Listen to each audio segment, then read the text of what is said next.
तो दोस्तों नमस्कार, मैं हूं अनिल और रेसलिंग सुपर धमाल में आपका स्वागत है।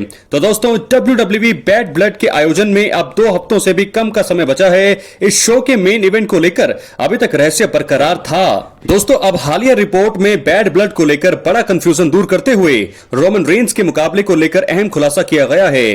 फाइटफुल सेलेक्ट के नई रिपोर्ट के माने तो पिछले हफ्ते तक WWE का रोमन और कोडी रोड्स वर्सेस सोलो सिकोआ और जेकब फाटू के टैग टीम मुकाबले को मेन इवेंट में कराने का प्लान था। रिपोर्ट में इसका कारण यह बताया गया था कि कोडी एटलांटा जॉर्जिया के रहने वाले हैं और यूनिवर्सिटी ऑफ आर्कनसास पाइन ब्लफ की मार्चिंग बैंड उनके एंट्रेंस सॉन्ग को प्ले करने वाली है।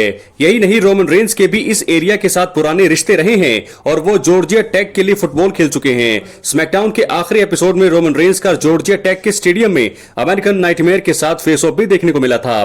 फाइटफुल सेलेक्ट ने बताया है कि चीजें बदल सकती हैं, लेकिन रोमन और कोडी रोड्स का टैग टीम मुकाबला बैड ब्लड के मेन इवेंट में होना लगभग अब तय है। यह कंफ्यूजन यूएस नेटवर्क के वीडियो के जरिए पैदा हुआ, जिसमें CM Punk versus Drew McIntyre match main event में होने के संकेत मिले थे।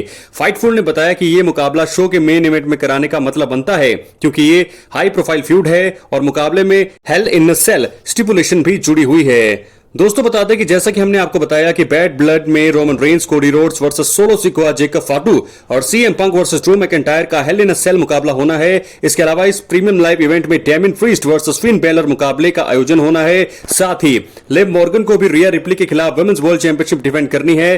खास बात यह है कि डोमिनिक मिस्टीरियो इस मुकाबले के दौरान रिंग के ऊपर शार्क केज में टंगे होंगे। इसके अलावा नाया जैक्स को भी बैड ब्लड में बेली वर्सेस नेओमी मुकाबले के विजेता के खिलाफ अपनी वुमेन्स चैंपियनशिप को डिफेंड करनी होगी। फिलहाल दोस्तों इस रिपोर्ट में तो ये कहा जा रहा है कि रोमन रेंस और कोडी रोड्स का जो मैच है वो मेन इवेंट में कराने का प्लान है, लेकिन अब देखते हैं होगा क्या आने वाली सिचुएशन में। पहले बताया गया था कि सीएम पंक और ड्रू मैकिंटायर मुकाबला मेन इवेंट में होगा, लेकिन अब रोमन रेंस और कोडी रोड्स का मुकाबला जो है मेन इवेंट कराने का प्लान बन रहा है। तो जैसी भी कुछ खबरें मिलती है दोस्तों बड़ी जल्दी आपके सामने हाजिर होंगे।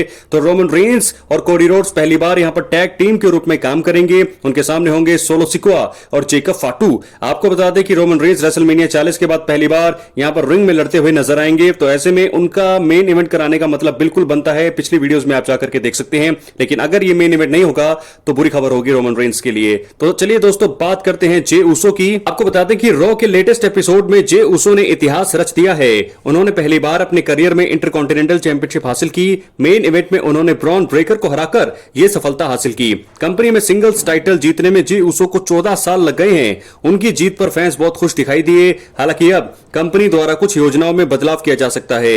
इस वीडियो में हम कुछ कारणों के बारे में बात करेंगे कि क्यों जे उसो का चैंपियन बनना रोमन रेंस के लिए बहुत बड़ा झटका है। तो सबसे पहले बात करेंगे दोस्तों, आपको बता दें कि स्मैकडाउन में रोमन रेंस की राइवलरी इस समय सोलो सिकोआ की नई ब्लड लाइन से चल रही है।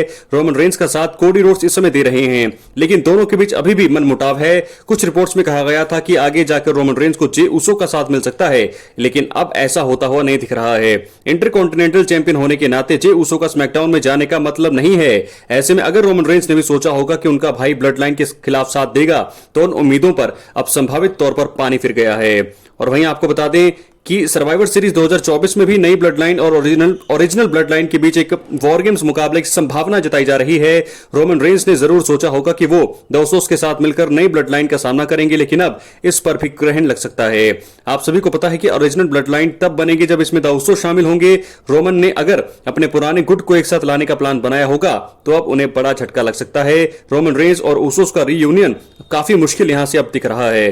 तो फिलहाल दोस्तों क्या होगा, ये बड़ी बात होगी और अब रोमन रेंस को WWE सुपरस्टार जे उसो को भी कंट्रोल करना काफी मुश्किल होगा। तो ऐसे में क्या चीजें आएंगी सामने, तो आने वाले वक्त में हमें जरूर पता लगेगा। लेकिन जे उसो में इस समय इंटरकॉन्टिनेंटल चैंपियन है, काफी ज्यादा जिम्मेदारियां उनके ऊपर होगी और वो रॉ के ही रोस्टर में रहेंगी। तो ऐसे में अब ब्रॉन ब्रेकर के पास भी मौका होगा, अगले हफ्ते वो रीमैच की मांग कर सकते हैं और अपनी चैंपियनशिप को जरूर जो है वो वापस हासिल करना चाहेंगे। तो जे उसो रोमन रेंस के खिलाफ क्या आएंगे या नहीं आएंगे कुछ नहीं पता, लेकिन जो भी आएगी अपडेट आपके सामने बड़ी जल्दी हाजिर होंगे। मिलते अगली वीडियो में, बहुत बहुत धन्यवाद।